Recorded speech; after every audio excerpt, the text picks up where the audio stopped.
अस्पताल में 100% जिंदा भर्ती है और उसका पोस्टमार्टम बिहार में लोग कर रहे हैं। या नीतीश जी से बात करने की ज़रूरत होगी तो उसमें माध्यम की ज़रूरत नहीं है। उपेंद्र कुशवाहा, हम जेडीयू में हैं और हमारी चिंता का विषय है कि जेडीयू कमज़ोर हो रहा है। देखिए, ये तय करने वाले कौन, मेरे अलावा कौन दूसरा तय कर सकता? बीजेपी के किसी नेता से मुलाकात का यह अर्थ निकालना कि हम बीजेपी के संपर्क में हैं, जिस अर्थ में संपर्क की बात की जा रही है, भारतीय जनता पार्टी के नेताओं से हमारी पार्टी में जो जितना बड़ा नेता है वह उतना ही ज़्यादा संपर्क में है। अब उपेंद्र कुशवाहा के साथ एक तस्वीर क्या आ गई कि इसको बात का बतंगर बना दिया गया। इसका कोई मतलब है क्या? भाई, व्यक्तिगत संबंध किसी के साथ किसी का हो सकता है और वह भी अस्पताल में कोई व्यक्ति मिल रहा हो, इससे राजनीति का अर्थ निकाल लेना यह कहाँ तक उचित है? और वह भी हमने देखा, जब हम यहाँ आ रहे हैं तब हमको जानकारी मिली रास्ते में भी, दिल्ली में एक व्यक्ति है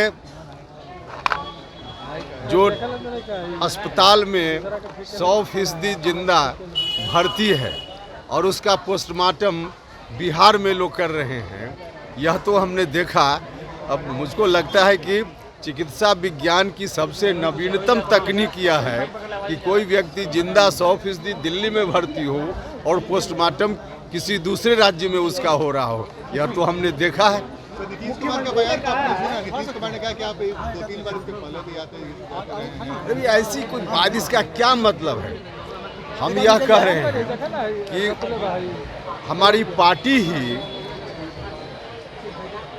2 बार 3 बार भारतीय जनता पार्टी के संपर्क में गई और भारतीय जनता पार्टी के संपर्क से अलग आई। तो पूरी पार्टी जब अपनी रणनीति के हिसाब से जो आवश्यक होता है करती है, और मेरे बारे में हम चले गए कभी तो उसको लेकर चर्चा करना, यह कोई बात है क्या? नीतीश कुमार ने कहा कि फैसला लेने के लिए लोग स्वतंत्र हैं, फैसला ले सकते हैं। किस बात का फैसला लेना है? किस बात का फैसला लेना? आप जेडीयू में रहेंगे सर कि देखिए, ये तय करने वाले कौन, मेरे अलावा कौन दूसरा तय कर सकता है? आप लोग थोड़े तय कीजिएगा। या पूछ रहे हैं कि फैसला लेंगे क्या?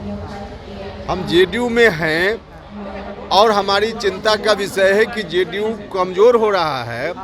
इसकी मजबूती के लिए हम लगातार प्रयास कर रहे हैं और लगातार यह प्रयास हमारा जारी रहेगा। कैसे कमजोर हो रहा है सर?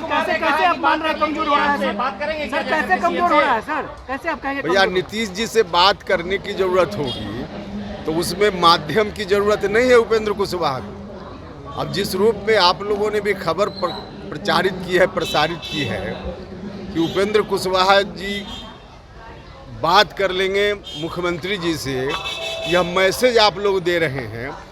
मैसेज की ज़रूरत नहीं होती है ना।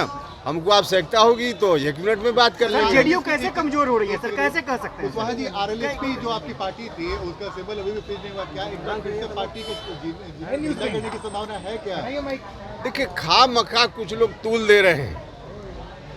जिस बात की कोई चर्चा नहीं है उसको लोग तूल दे रहे हैं। पार्टी की कमजोरी के खिलाफ मजबूती की दृष्टि से अगर कोई व्यक्ति बोल रहा है तो इसका अर्थ का अनर्थ निकाला जा रहा है। अब क्या कहा जाए इसको? तो कमजोरी आपको कैसे दिख रही है सर? अरे भैया, कमजोरी दिख रही है कैसे? ही सब लोग, एक एक व्यक्ति, हमारी पार्टी के जो भी नेता हैं, अधिकांश लोग सबसे अलग अलग व्यक्तिगत रूप से बातचीत कर लीजिए तो सब लोग इस बात को बोलेंगे। अलग बात है कि सब लोग मीडिया के सामने, कैमरा के सामने नहीं बोलते हैं, लेकिन सच यही है। और अगर कहीं कोई कमजोरी है, हम आप बीमार हों तो बीमार है इस बात को स्वीकार करेंगे तभी तो डायग्नोसिस कराएंगे, ट्रीटमेंट कराएंगे। अगर इस बात को स्वीकार ही नहीं करेंगे तो डायग्नोसिस और ट्रीटमेंट क्या होगा? ट्रीटमेंट की संभावना दिखती है क्या? ट्रीटमेंट होगा? 100% होगा, 100% होगा। कुशवाहा जी की आगे की रणनीति क्या रहने वाली है? 2 तारीख को कार्यक्रम। नहीं, आगे की रणनीति का क्या मतलब? आगे की रणनीति पार्टी की मजबूती के लिए काम करना, यही रणनीति है। 2 तारीख को कार्यक्रम है सर आपका महात्मा फुले समता परिषद। हाँ, महात्मा फुले समता परिषद की ओर से भी पूरे बिहार में तमाम जिलों में बैठकें हुई हैं, हो रही हैं। 2 फरवरी को शहीद जगदेव बाबू की जयंती के अवसर पे हर जिला में कार्यक्रम करना है, तो इस दृष्टि से तैयारी हो रही है। और साथ ही साथ महात्मा फूले समता परिषद के संगठन को भी नीचे गांव-गांव तक फैलाने का काम करना है, मजबूत करने का काम है, जिसके लिए समता परिषद के सभी लोग लगे हुए हैं। ये एक सामाजिक संगठन है। बीजेपी तो कह रही है कि आपका स्वागत